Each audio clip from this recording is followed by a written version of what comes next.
Educating children in poor countries. This is the topic we are going to discuss in this video. First of all is cost of education. Primary education would be universal and publicly financed, and all children would be able to attend school regardless of their parents' ability or willingness to pay. The reason is simple.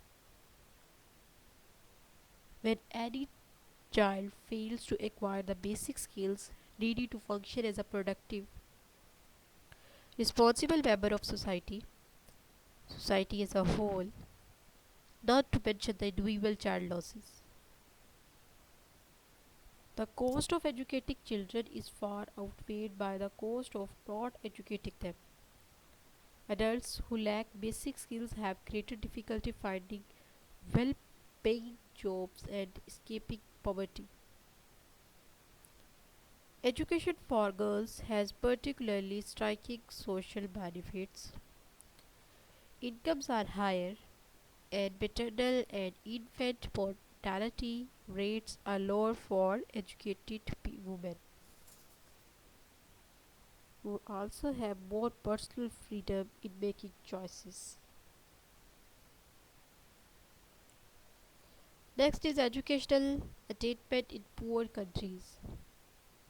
In fast growing East Asia, primary school enrollment was virtually universal by 1997, up from 86% in 1980 according to World Bank data. These are net enrollment figures defined as the percentage of the children in the appropriate age group who are in school. Gross enrollment rates include children who are older than is customary for their grade level and may thus exceed 100%.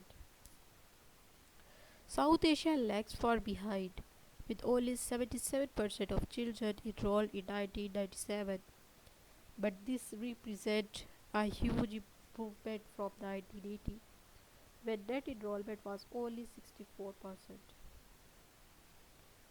Next is supply and demand shortfalls.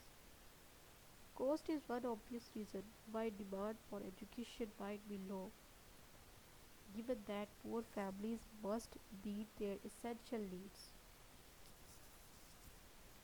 food and shelter, first. In addition to tuition, books, and school supplies, there may be expenses for transportation and clothing.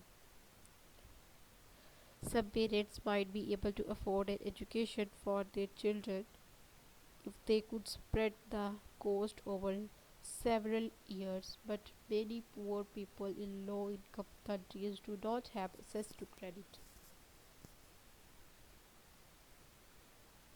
So in this video we have discussed about the children's education in poor countries, cost of education, educational attainment in poor countries, supply and demand shortfalls, etc.